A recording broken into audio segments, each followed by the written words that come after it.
Noel McGregor here for SevereMMA.com in Brooklyn, New York, pre-UFC 223, a card which has obviously been battered over the last number of days, especially today at the weigh-in. Obviously the Conor McGregor melee we had, which has really affected the whole week for me and a lot of people here on the ground. I'm with a man whose fighters, two of them, including Anthony Pettis and Paul Felder, will not have a fight this weekend, obviously due to the nature of the circumstances which went down. We've learned just a few moments ago that Ali Akinta is going to get a world title fight against Khabib Nurmagomedov in the Barclays Centre tomorrow night. Duke Roufus, how are you, my friend? Obviously, it's been a really, really tough week. Just your initial reaction off the bat. Paul doesn't have a fight and Anthony Pettis doesn't have a fight tomorrow night. I feel very gutted, very sad for both of the guys that they were robbed an opportunity to, show their greatness against both of their opponents. Just very bad behavior by a lot of people this week in our sport, and we need to take a look from ourselves as a community inside out. We got to get back to putting the martial arts and mixed martial arts and the sport back in professional sports, the sportsmanship, and this thuggery and etc. Get back to what the sport is, the fight, stay inside the ring, the cage, the octagon, etc. But we just got to stay positive through all this stuff. Yeah. No, I totally agree with you, and something I've said a lot this week. Obviously, we've been inundated with requests. But do you feel as though the community here, the fighters, the coaches, are not going to tolerate what went on in the Barclays Centre at the UFC Media Day? Do you think there's going to be maybe a united community, maybe even to maybe remove Conor McGregor from the UFC and maybe not fight in the cards because he is putting other fighters' safety in jeopardy? Of course. I mean, obviously, Michael Chiesa was, he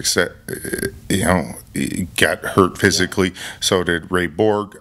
Even, Rose Namajunas was shook up emotionally from this. It's already a vigorous sport to emotionally get ready the day before a fight, making weight, and then doing the press, etc., and to be shooken up by this, very scary incident. Depending on where you grow up, that might be normal behavior, and that might not be normal behavior for most of the people. It's not normal behavior, and I think the feeling I get is everyone is united to, hey, let's make this a better situation, safer. How do we make that situation better? Do you feel as though the UFC, from what Dana said, obviously Conor's facing charges, do you think the UFC are going to remove Conor? If he stays, he's going to have to play by the same set of rules as everyone else. I remember years ago at UFC 100 and a few other events where we had fighters on the same show as the great Brock Lesnar, one of the most famous people on the planet, and he rode in the fighter vans just like everyone else. And I feel like, there's been preferential treatment, etc. I understand people are making more money, but there's got to be some standard rules that we have to go by. Whether you're in FIFA, the English Premier League, NFL, NHL, NBA, there's rules and standards that all these leagues follow, and we need the code of conduct here in the UFC and any other big MMA promotion. Yeah, 100%. Listen, I want to get to the finer details of what went down today as well. It seems very confusing to me. I got information earlier on this afternoon that it literally the way it sort of played out. The commission didn't let Anthony fight 5 rounds. It said he wasn't mentally ready to fight 5 rounds for the title. Is that correct? Can you shed any more light into the commission's proceedings? Just from the start of this, so we get down to 157 last night. Anthony did a great workout and real close to weight and just had a little bit to go. And I come out from the practice room. Anthony's going to take a rest and do the rest in the sauna or the bath sauna to prepare to make weight. We get a request from the UFC brass that Michael Chiesa wants to do a catch weight. So, the management and myself were like, no, we don't want to do a catch weight. I understand, but he had been cutting at the same time. Chiesa, my teammates saw him cutting at the same time we all started. So I mean, I understand he went through a bad situation, but Anthony Pettis got got his house firebombed as well before he fought Max Holloway. So I understand your situation of bad situations, but Anthony was here to train and win a prize fight against Michael Chiesa. Soon after that, we find out that the fight is canceled due to Michael being ruled out. Later in the evening, Anthony's still cutting weight, trying to figure out if he is supposed to keep making weight. Contacts UFC brass. They tell him, no, you can rehydrate. So he rehydrates, and it's next morning we find out, no, now he's got to make 156 to get on the scale to reach his contracted weight, so that he can get his show money. That being said, so we went up in weight. So we did one weight cut already, rehydrated, did another weight cut. Then this idea of you got to make 155, everyone's pushing a title fight, etc. And I'm just like, well, why are we going to fight Khabib on 1 day notice? I mean, great champion like Eddie Alvarez came out and quoted, why would you fight him on 6 days notice, let alone 1 day? I mean, Eddie's a great fighter, smart guy too, been around the sport. And I mean, Anthony really put a lot into this fight, this opponent. And the only way it was going to happen is if, they made it worth his while financially. And, it just didn't happen that way. And, he's hoping, it looks like June 9th, we're going to remake the fight with Michael Chiesa in Chicago. So that's, we're just optimistic to that. Wish the best to Khabib. Someday they're going to fight when they both have a full training camp and they both are ready to scrap. Khabib, nothing but love and respect to him, and respect to Ally Quinta. Their coaches, I'm real good friends with. I've both known Javier and Ray Longo almost my whole adult life. So nothing but love and respect. I live by the motto: fear no one but respect everyone. And that situation of Al being pulled to the main card pulled Paul off the card. I mean, Paul's very gutted, but I mean, it's just been a very unique circumstances that I don't think we'll ever see again. But it's pretty puzzling for me.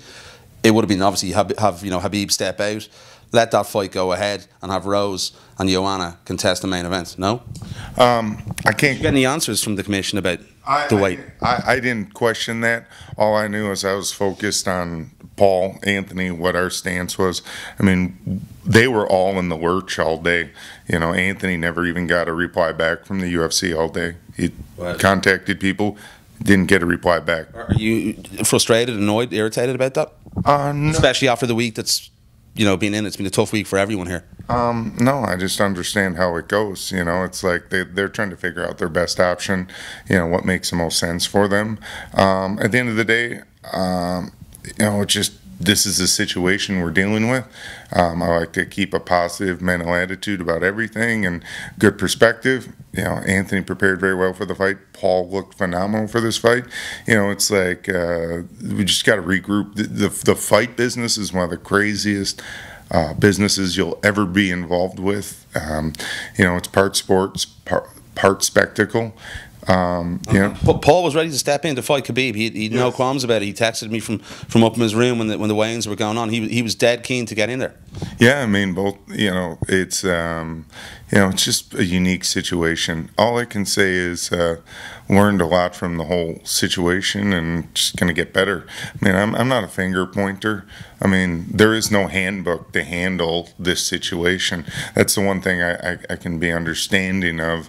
I'd never want to be in Dana or the UFC shoes, like this tumultuous pot of chaos that we're dealing with.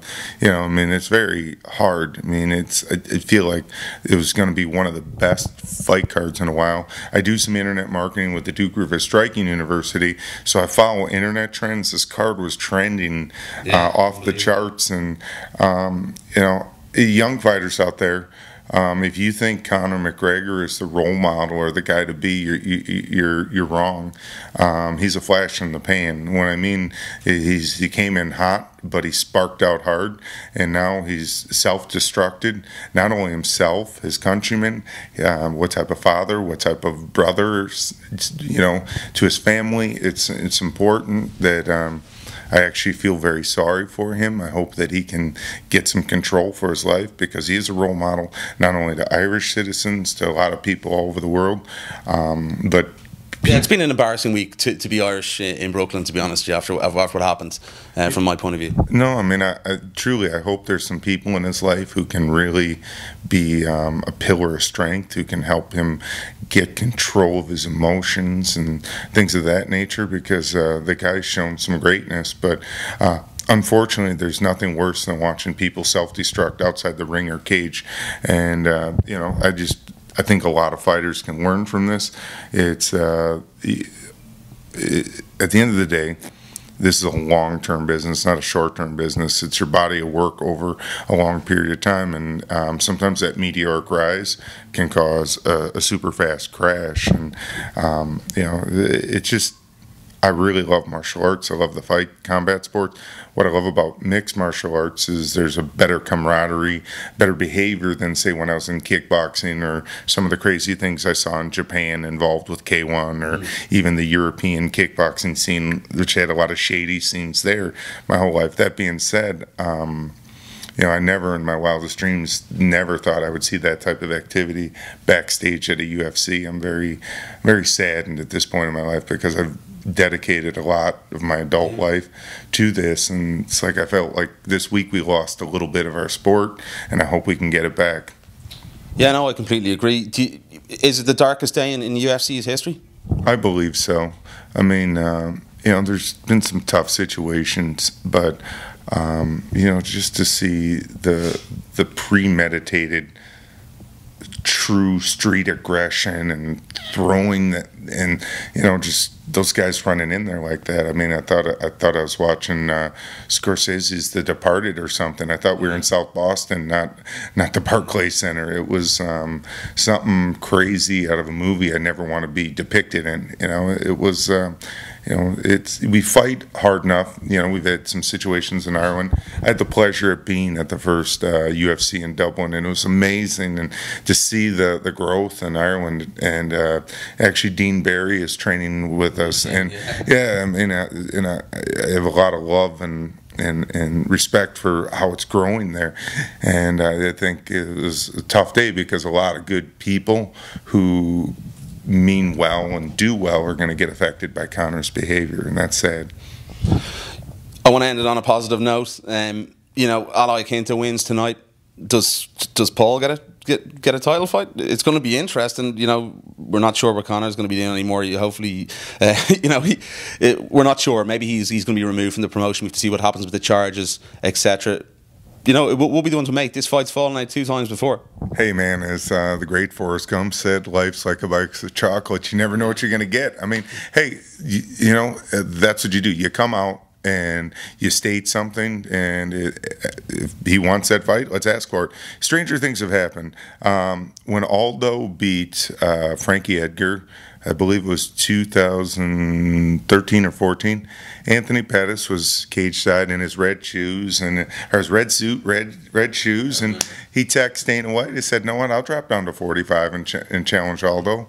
And you know what? That's how this business works. Sometimes it's not about numbers; it's about who can create the spectacle of what people want to see. I mean, Conor says he'll step in and save fights. Nate says he'll step in and save fights, etc. So that being said, yeah, I think Paul should have the old Twitter fingers ready, and also his text fingers ready to the boss Dana, and let him know. I mean, let's run it back if he wins the fight. It's interesting. I mean, at the end of the day, the champion is subjective. It's not like other sports where we have a playoff. It's you know, you create a high level of fighters, and you know, it's all time and who's going to get that shot at the title. And I think Paul would be a great matchup, and I'm pulling for Al. I respect Khabib, but you know, everyone loves an underdog. Can you get the job done? Yeah, I mean, you know, the thing is about fighting a guy like Khabib, you got to be able to drop someone with one punch. You know, he's not a guy you're going to pitter pat and stay away from. If you're going to stop Khabib, you got to have some stopping power, and Al does. I mean, he's on a 5-fight win streak. A very tenacious guy, very well coached fighter. It's going to be interesting. He's in his backyard. We're in the Russian American backyard. The one thing I can say positive, it's still pay-per-view. Tune in. It's going to be a great fight. You know, don't write this sport off right now. If anything, if you're a real fan, stay with us. tune in, support us. You know, if there's other guys who don't want to be with us with their behavior, stay with us positively, tune in and buy the fight. Definitely, it's been a pleasure to be around you and your team this week. You've handled yourself and conducted yourselves in an absolutely fantastic way. It's been a pleasure to talk to you as always, my friend. Appreciate it. Thank you. Cheers. All the best in Ireland too.